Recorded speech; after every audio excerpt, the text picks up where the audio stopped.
Hello friends, मी भारती। तर ह्या ब्लाउजचं fitting आणि फिनिशिंग बघू शकता किती परफेक्ट असं आलेलं आहे।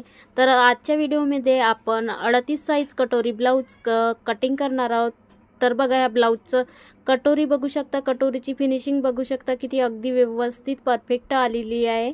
तर आजच्या व्हिडिओमध्ये आपण 38 साइजचं ब्लाउज कटिंग करणार आहोत आणि मागचा गळा बघा गोल आणि खोल किती मस्त असा डीप पाटीवर बसलेला आहे। तर चला तर मग व्हिडिओला स्टार्ट करूया आता आपण।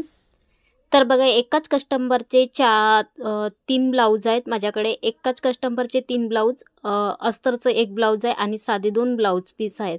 तर अस्तरचं ब्लाउज मी कटिंग करून घेत आहे। तर नेहमीप्रमाणे आपण जसं ब्लाउज कट करतो, तर माझ्याकडे वेळ कमी असल्यामुळे मी पॅटर्नवरूनच कट करून घेणार आहे। तर सगळ्यात अगोदर आपण ब्लाउजची लांबीवरून अस्तरचं ब्लाउज कटिंग करून घेत आहोत। तर आपल्याला डबल अशी फोल्ड करून घेत आहे। तर बघू शकता, अशी डबल फोल्ड करून घ्यायची आहे आणि नेहमीप्रमाणे आपण ब्लाउजची उंची 1 इंचीनं वाढवून घेतो, तशीच आपल्याला 1 इंच वाढवून घ्यायची आहे। आता आपल्याकडे मापाचं ब्लाउज आहे, तर आपल्याला मापाचं ब्लाउजवरूनच माप टाकून घ्यायचं इथं मेजरमेंट। तर बघा, उंची इथं जेवढी आपल्या ब्लाउजची आहे तेवढी 1 इंच वाढवून घ्यायची। इथं 9.5चा छातीचा चौथा भाग। तर इथं उंची जी आहे, आपण नेहमीप्रमाणे जेवढी आपल्या ब्लाउजची उंची आहे त्याच्यामध्ये 1 इंच मी इथं वाढवून घेत आहे। आणि आता इथं पूर्ण शोल्डर जो आहे मी इथं 5.5 इंच घेतलेला आहे आणि मुंडा जो घेतलेला आहे इथं 5.25 इंच आणि छातीचा चौथा भाग जो आहे 9.5 इंच आणि 1.5 इंच एक्स्ट्रा घेतलेला आहे सिलाई मार्जिन। तर इथून आता आपल्याला बघा, जो आपल्या मुंड्यामध्ये आर्मोलमध्ये प्रॉब्लेम येतो, तर त्याच्यासाठी आपल्याला क्रॉसमध्ये अशी रेषा ओढून अगदी आर्मोल शेप आपल्याला असं द्यायचा आहे।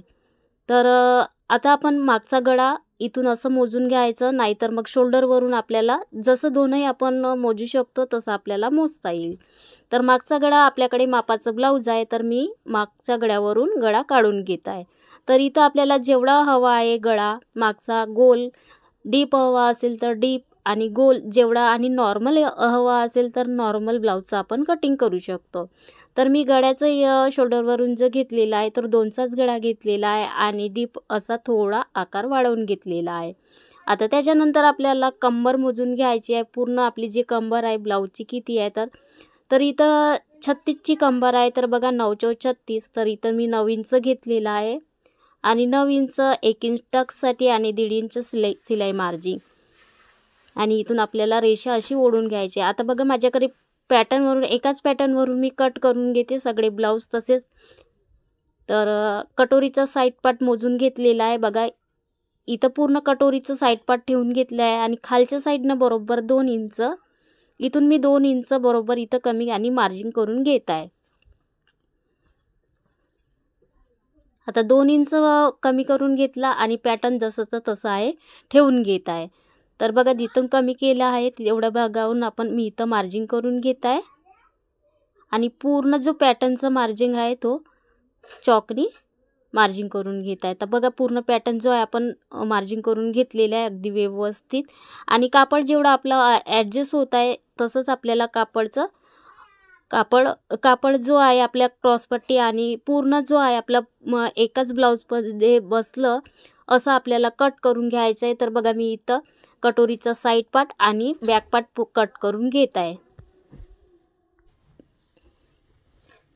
तर बघा, आता आपला बॅक पार्ट कट करून झालेला आहे। आता त्याच्यानंतर आपण कटोरीचा साईड पार्ट कट करून घेत आहोत। तर माझे खूप दिवसाच्या नंतर व्हिडिओ आलेला आहे, काही कारणामुळे मी व्हिडिओ टाकू शकलेले नाही।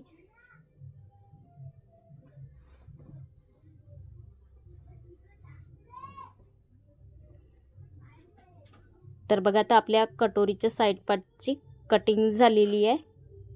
आता आपण बाही आणि क्रॉस पट्टी आणि कटोरी कट करून घेऊ। तर याच्यामध्ये बघा, आता आपण कटोरी कट करून घेणार आहोत।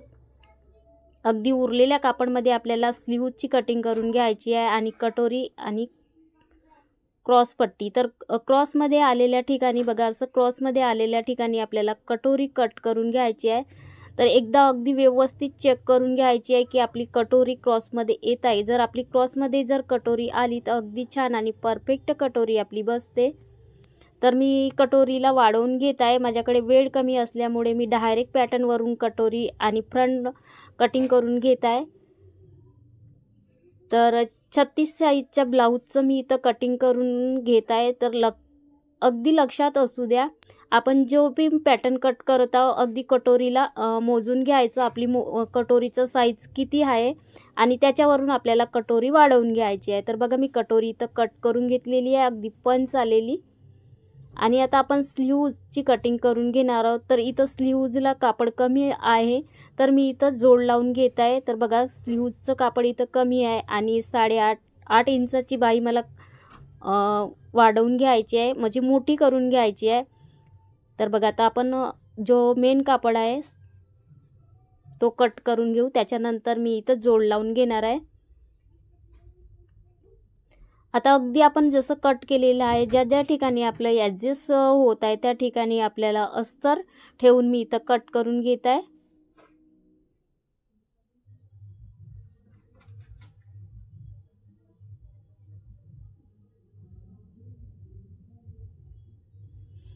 तर बघा आपला मागचा बॅक पार्ट कट झालेला आहे.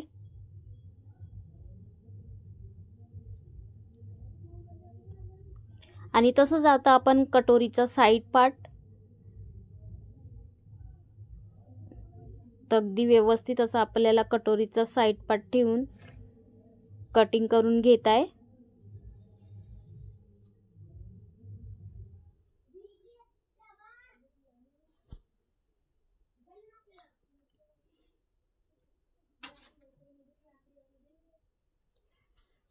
तर बघा आता आपण इथं कटोरीचं साईड पार्ट आपलं कट झालेलं आहे. तर त्याच्यानंतर कटोरी, आता कटोरी पण आपण जसं ब्लाऊज पीस अस्तरवर आपण जसं कटोरी कट केली तशीच आपल्याला मेन फॅब्रिकवर कटोरी क्रॉसमध्येच कटिंग करून घ्यायची आहे. कारण की कटोरी जेव्हा आपण क्रॉसमध्ये कटिंग करत नाही तेव्हा आपल्याला खूप सारे असे प्रॉब्लेम्स येतात.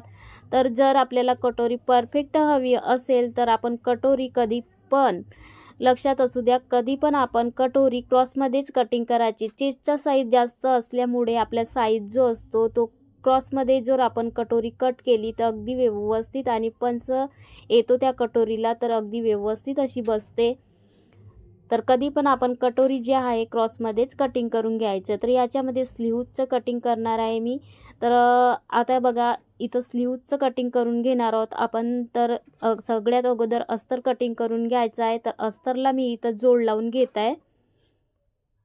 आणि आता इथं आपण क्रॉसपट्टी जी आहे सगळ्यात अगोदर मी इथं कट करून घेतलेली आहे. उरलेल्या कापडमध्ये स्लीव्जला जोड लावून कटिंग करून घेत आहे. तर बघा इथून आपण 3.5 इंच आणि कमरेच्या साईडने 2.5 इंच अशी क्रॉसपट्टी जी आहे कट करून घेत आहे. तर आपली क्रॉसपट्टी कट झाली आणि मेन फॅब्रिकवर आपल्याला तसेच कट करून घ्यायची आहे. आणि बघा इथं मी पूर्ण जेवढी स्लीव्जची लांबी आहे तेवढी मी स्लीव्ज इथं वाढवून घेतलेली आणि जोड लावून घेतलेला आहे. आता एक फोल्ड अजून 4 फोल्ड आपल्याला घ्यायचे आहे. 2 स्लीव्जसाठी 4 फोल्ड आणि स्लीव्जची बाहीची लांबी जेवढी असेल तेवढी आपल्याला 1 इंच वाढवून घ्यायची आहे. तर मी इथं 1 इंच वाढवून घेतलेली आहे. आता आपल्याला मुंडा जो आहे आपला प्रॉपरली मुंडा जेवढा असेल 8चा किंवा 8चा ते पण तेवढाच आपल्याला मुंडा इथं टाकून घ्यायचा आहे. आणि बाहीला बघा किती छान असा आकार आलेला आहे, तसंच आपल्याला आकार देऊन घ्यायचा आहे. आणि दंडघेर 6 इंच आणि 1.5 इंच सिलाई मार्जिन. तर बघा आपली बाही तयार झाली आणि आता आपण इथं कट करून घेत आहोत. इथं छोटे छोटे आपण असे कट्स लावून घ्यायचे आहे, जेणेकरून आपल्याला जेव्हा शिवतो तेव्हा आपल्याला लक्षात आलं पाहिजे. आणि जो आपल्याला मुंड्याचा भाग जो आहे पण खोल जो कट करून घ्यायचा आहे बघा. तर आपली परफेक्ट अशी बाही तयार झालेली आहे. तर आपण आता इथं आपण मेन कापडवर कटिंग करून घेत आहोत.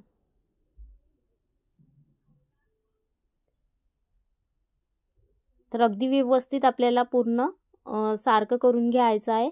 आणि बघा इथून आता स्लीव्जला पण कापड कमी पडलेलं आहे, तर मी इथं जोड लावून घेणार आहे. एका साईडला बघा इथं जोड लावून घेणार आहे.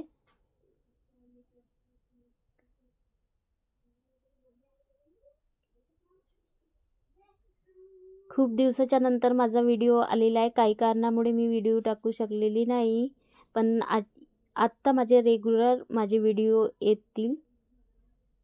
तर बघा इथून आता आपण इथून जोड लावून घेणार आहोत उरलेल्या कापडमध्ये.